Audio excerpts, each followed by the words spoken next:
Okay, so I'm going to compare some of your data from last year in 2024 on this side here to 2025. So with that, what we're going to be paying attention to is starting off just working top to bottom. Last year we had curveball, changeup, slider, and then that cutter. FC means cutter, right? That's what that's going to be tagged as. Whereas 2025 we have curveball, changeup, four seam, two seam, slider, cutter. And the reason for that is because we started doing that pitch development. So you don't have that many pitches. It's just there's a lot of inconsistencies in a few of them, which is leading to some crazy tagging, which is how we're going to kind of address this. But we're going to start off with where that curveball's at. So the curveball, again, we're just going to give you a quick 30,000 foot view of this. We'll go more in depth on this next time we meet up. But the curveball had zero point 0.7 on the vertical and then 10 on the horizontal. You being a lefty, that means that that ball had more backspin to it. So it was actually backspinning more but still moving to the glove side 10 inches. So that is a oversimplification of the process. But what we want to see on a curveball is actually more top spin and getting it to actually have more depth to it. So what we've seen on that is we've actually increased that. So what we have now is minus 6.8, which means we've added a little over 7 inches of downward action and then 2.4 inches of glove side action. So we've got a lot better movement on that pitch overall while maintaining the velocity, which is good. So, you know, good positive changes there. We'll keep hammering that out again. We're going to 30,000 foot view, very simple in terms of how we're going to look at this. We'll go more in depth on this stuff later. This is just to give you a general understanding of the progress that you've made. Next thing is going to be the changeup. So it used to have 8 on the vertical, which again, anything in that positive means it's going to have more backspin to that ball. Anything in the negative is going to mean that it has more topspin to the ball. So for the changeup, yes, it's always going to have some backspin characteristics. And you had 10.7 minus 10.7, which means it's moving towards your glove side on that 10.7 inches.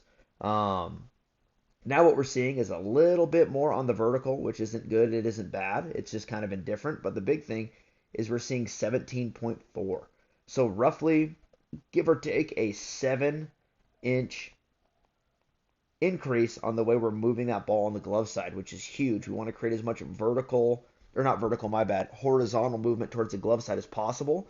And then what we'll do as we keep moving forward is we'll work on taking away from the vertical now that I can speak correctly. But we want to make sure that we're moving it in the right direction, which right now everything says yes, we are. The next thing we're going to look at is, the slider is not really a pitch over there on that left side. That was just as we were learning uh, the curveball. It was getting tagged a little bit as a slider, so we're really not going to pay attention to that. That's not a pitch that we're actually using.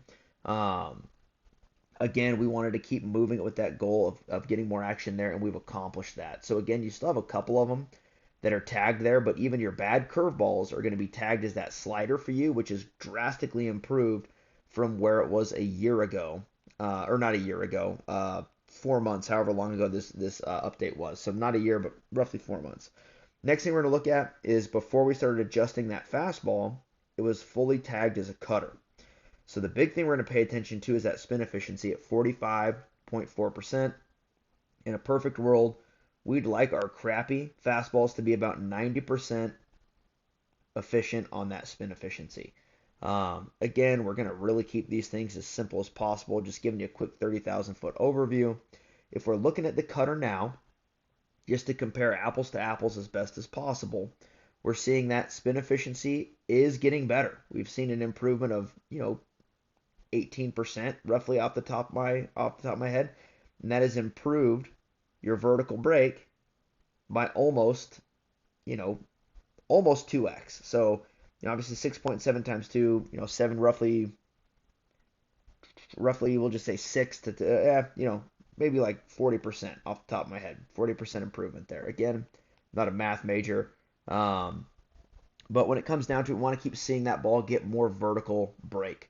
And then what we're seeing here is on the two seam and the four seam fastball, the FF and the FT, that's us adjusting that grip to get more spin efficiency. So that's why your two seam fastball at 97.3 is actually being tagged as your best moving pitch at 15.8 and minus 16.1. So we want to keep moving Whoops, let me change that there. We want to keep moving that fastball as far as we can to create separation off that curveball. And then we're going to want the changeup to move off that separation as well. So that's the direction we're going to keep moving those things, and we're going in that right direction. But the goal is we have to get rid of that weird little cut, right? Because your cutter is not it's not meant to be rude, but we just need to be honest, is it's not a good cutter. But right now, your four seam and your two seam, both being tagged a little bit differently. It's being tagged as a two seam just because it has more horizontal movement. Are both playing as better pitches. So again, we're still learning those.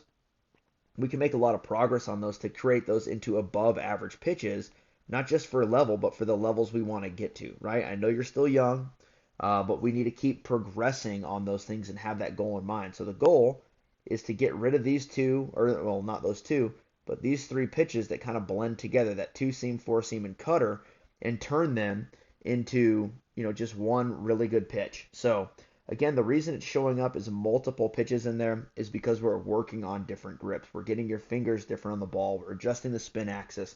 But again, that's part of the process where we find out what grip works best for you.